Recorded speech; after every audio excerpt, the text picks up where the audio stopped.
Please welcome the Director for the Center of Faith-Based and Neighborhood Partnerships, USAID, Adam Phillips.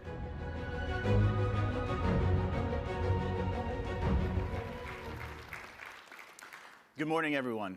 My name is Adam Nicholas Phillips, and I'm the Director of the Center for Faith-Based and Neighborhood Partnerships at USAID. I'd like to begin by thanking Ambassador Brownback and his team for organizing this event around such a critical topic for development and for inviting the administration and USAID to participate. As Secretary Blinken has said earlier this year, religious freedom is a human right. It goes to the heart of what it means to be human. Above all else, this is the core work of USAID, to uphold pluralism and fiercely defend dignity for our neighbors in need around the world. I'm honored to join you today to affirm the administration's commitment to these issues and share with you how USAID is implementing this priority throughout the globe. Prior to joining USAID, I spent my career as a pastor and grassroots advocate, championing inclusion and service to and with the poor and marginalized communities. This work afforded me the privilege to forge relationships with humanitarians, activists, and development professionals across religious and political spectrums. It also offered deep insight into issues like religious freedom, from the depth of the challenges we face globally to the potential we can offer in building bipartisan solutions here at home. USAID has a role to play in offering solution-oriented approaches to these issues. Our office at USAID has its mandate from President Biden's February 14th executive order, establishing the White House Center for Faith-Based and Neighborhood Partnerships, which promotes partnerships with religious and secular organizations to better serve people in need. As our country grapples with a global pandemic, a severe economic downturn, the scourge of systemic racism, an escalating climate crisis, and profound polarization, President Biden knows that civil society partnerships are essential to meeting such challenges. The White House Partnerships Center is led by Melissa Rogers, who serves as the office's executive director and as a senior director for faith and public policy in the White House Domestic Policy Council. I'm excited that we'll hear from Melissa later today. USAID has a demonstrated legacy on these issues, and we are committed to them because they reflect both USAID's principles and American values. USAID's Sector Council on Strategic Religious Engagement and International Religious Freedom, which I chair, will ensure agency-wide coordination and implementation of religious freedom programming, and will model the agency's unwavering support for persecuted communities around the globe. Now, I'd like to welcome USAID Administrator Samantha Power to our meeting today. Administrator Power was sworn into office as the 19th Administrator of USAID on May 3rd, 2021. Prior to joining USAID, she served as Professor of the Practice of Global Leadership and Public Policy at Harvard Kennedy School, and as the William D. Zabel Professor of Practice in Human Rights at Harvard Law School. Throughout her career, Administrator Power has advocated for the marginalized and those who have been persecuted for their faith. As Special Assistant to President Barack Obama and Senior Director for Multilateral Affairs and Human Rights on the National Security Council, and later as U.S. Ambassador to the United Nations, she prioritized efforts to combat religious persecution and was a leader in the administration on protecting freedom of religion. In her role as UN Ambassador, Administrator Power used her platform to elevate the voices of religious minorities. She called for the release of Miriam Ibrahim, a Sudanese woman sentenced to death for refusing to denounce her Christian faith, and for Sudan to repeal the laws that put her in jail in the first place. Ibrahim was ultimately freed from death row and allowed to leave Sudan in 2014. Administrator Power was also the first person to bring a young Yazidi woman named Nadia Murad to the UN. Murad's family had been almost completely wiped out by ISIS, and she had been forced into sexual slavery. Murad's testimony before the UN Security Council helped bring further attention to the genocide against the Yazidis. Now, I'd like to give the floor to Administrator Power. Thank you, Adam, and good afternoon, everyone. It is a privilege to address you at today's inaugural summit. I want to thank Ambassador Sam Brownback and IRF Summit 2021 Committee Co-Chair Katrina Lantos-Sweat for convening this multi-faith coalition to discuss an issue that defines the lives of people worldwide, religious freedom. When secured, a person's freedom to worship as they wish is a source of boundless enrichment. Today, in 56 countries around the world, people are silenced, persecuted, or subject to worse for their religious beliefs. And religious freedom overall is on the decline. 2 billion more people live in countries with high restrictions on religious freedom than just a decade ago. This gathering also comes at a time when the very technologies that were once lauded for their potential to protect human rights, from satellite imagery to mobile video capture to the internet itself, are now being used to undermine those rights and restrict religious freedom. Heinous abuses of religious freedom and broader human rights are reflected in the horrific account of repression, violence, and genocide that we heard earlier today from Tursunay Ziawadoon, but also in the account of another survivor of the People's Republic of China's brutal repression, Zamrut Dawood. Like Tursunay, Zamrut is a Uyghur woman from Xinjiang. In 2018, she was told to report to a local police station before being interrogated, shackled with a black hood over her head, and led to a detention camp where she was forced to change into prison clothes in front of male guards. The prison cell she was held in for 62 days was so crowded, the women took shifts lying down to rest. Zamrut has 3 children. She and her husband dreamed of having a 4th. After her release, she was told that she would undergo a surgical sterilization or face further detention. She chose to forego her dreams of a larger family. They want the extinction of the Uyghurs, she told the Washington Post, recalling the forced operation. Zamrut is one of millions of Uyghurs who has been detained in Chinese re-education camps, so-called, forced to recite propaganda, subjected to sexual humiliation, and often raped or forcibly sterilized as part of the Chinese government's efforts to erase Muslim culture in Xinjiang. Despite the deprivations that Zamrut and her family faced, they were, in some ways, lucky. They were granted permission to visit Zamrut's father-in-law in Pakistan, who had fallen ill, and in 2016, they sought refuge in the United States. Most Uyghurs are denied passports and monitored closely by government officials, making such an escape impossible.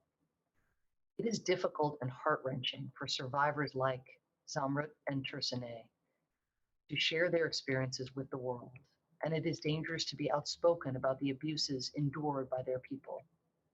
But there is nothing more powerful and irrefutable than living testimony to show the stakes of why it is so critical for all of us to stand up on behalf of religious freedom. Central to every major religion is a yearning for connection to the divine and the sacred practices that bring us closer to it. The potential for true freedom, self-determination, and equality rests upon the ability of governments to uphold universal human rights, regardless of how their people worship or to whom they pray, whether they are Coptic Christians in Egypt, Baha'i in Iran, Rohingya Muslims in Burma, or Jehovah's Witnesses in Russia. I'm speaking to you today as a proud daughter of Dublin, Ireland, where when I was a child, the Troubles loomed nearby, and what remains a region where faith and sectarianism can divide communities that otherwise have so much else in common. I'm also proud to serve a president whose faith has guided his life in public service, who believes in that calling to serve, not to be served, a calling to promote justice, healing, and hope, and to confront hatred with good deeds. I am proud to lead an agency that is unequivocally committed to protecting religious minorities and defending human rights. The fight for international religious freedom is not just a reflection of who we are as Americans, but of strategic national importance to the United States and a key foreign policy objective. It's why I met with Tursunay and other Uyghur activists in my first week as USAID administrator to hear directly from them about their experiences at the hands of the PRC. We know that when countries promote religious freedom and protect religious minorities, democracy is more stable. Communities are more likely to develop equitably and prosper. The rights of women and girls are more likely to be protected, and overall quality of life improves. In fact, Pew Research indicates that GDP growth rates in countries where religious restrictions and hostilities decreased grew at double the rate of countries where restrictions substantially increased. We also know that countries which stigmatize or oppress religious minorities or restrict the opportunity to worship freely are more prone to instability and conflict. A report that USAID commissioned shows a clear pattern. Denying religious freedom is associated with higher levels of social conflict and violence.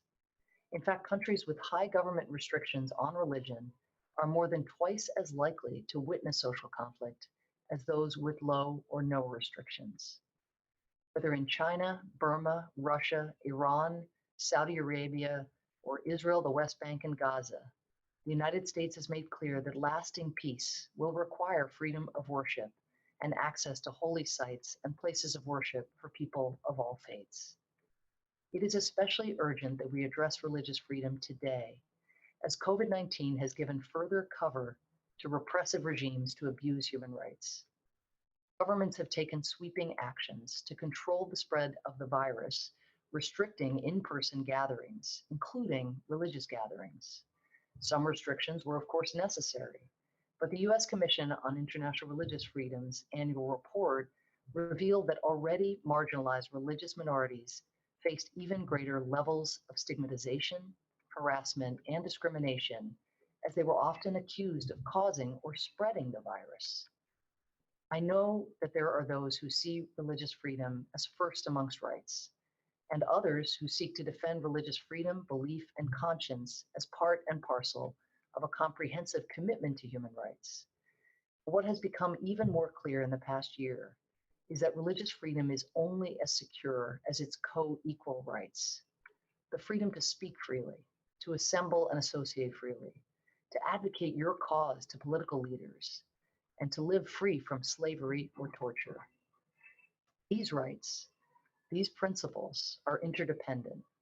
Religious freedom cannot exist without them, and it is our responsibility to advance them all. It remains incumbent on us all to demonstrate that democracy can only function and deliver when it includes, protects the rights, and hears the voices of all people. And because the United States is no exception, we must continue to grapple with our own legacies of inequity and oppression. Put simply, persecution or violence against communities because of their religion or belief is symptomatic of a broken system. Religious pluralism, tolerance, and freedom yield stability, security, room for sustainable development, and democratic progress. President Biden has put development on an equal footing with defense and diplomacy within America's broader foreign policy agenda to maximize our efforts in support of persecuted and marginalized communities. Each day, in coordination with our Office of Faith-Based and Neighborhood Partnerships, dedicated development professionals at USAID respond to human rights violations, work to prevent atrocities and preserve culture, and protect religious freedom for all people. In countries with a grim history of religious violence, like Bosnia and Herzegovina, USAID facilitates dialogue among interfaith leaders and coordinates lessons in Bosnian high schools to combat prejudice and mitigate fear of the other. In Iraq and Syria, where ISIS has perpetrated genocide against Yazidis and horrible atrocities against Christians and Muslims, driving the largest and most complex humanitarian crisis of our time, we are on the ground delivering aid and support through stabilization programs in governance, essential services, and economic recovery to help religious and ethnic minorities targeted by ISIS. In Sudan, we have supported the transitional government's effort to end severe religious freedom violations. Today, Sharia law is no longer the primary source of law. A provision has been adopted to guarantee the freedom of belief and worship. And in 2020, the transitional government adopted the Fundamental Rights and Freedom Act, which repealed the apostasy law, ended flogging for blasphemy, and banned female genital mutilation. In Sri Lanka, we have worked with religious leaders to reduce religious and ethnic tensions across the country. They have formed interreligious committees to provide trainings on pluralism and diversity, transitional justice workshops, and mediation forums. In 5 years, the project has reached more than 13,000 community members and successfully mediated more than 80% of accepted cases. and in places where religious and ethnic minorities are specifically targeted, like today in the Tigray region of Ethiopia, and in the case of Rohingya Muslims in Burma, the United States is driving diplomatic outreach to push reconciliation, to promote human rights, and to promote respect for pluralism, while using our renewed engagement on the Human Rights Council to remind those responsible that the world is watching. We are also defending religious and ethnic minorities through girls' empowerment programs that promote interreligious reconciliation, anti-corruption initiatives that bolster good governance and protect minorities, and infrastructure initiatives to try to rebuild safe spaces for communities to gather and to worship. And we are rallying the international community to combat the disturbing rise in virulent and violent attacks against Jewish people. We are working forcefully to resist anti-Semitism wherever it rears its ugly head and to find and support partners to do the same. There have long been divergent approaches to advancing international religious freedom, but there is common ground in recognizing that it is a clear, distinct human right and central to the stability and peace of this world that we all share. Enshrined in the Constitution, our commitment to religious freedom and tolerance is at America's very foundation. The Biden-Harris administration is dedicated to its protection and advancement at home and around the world. Today's inaugural summit allows us to live up to that commitment, to elevate our engagement with faith leaders, to embed interfaith dialogue in our diplomatic efforts, and to bridge differences so that we can stand together against the tide of fear and violence perpetrated by those who seek to repress religious freedom. And this summit allows us to honor the role that our faith-based partners at USAID play, often the people who are closest to the communities that we serve.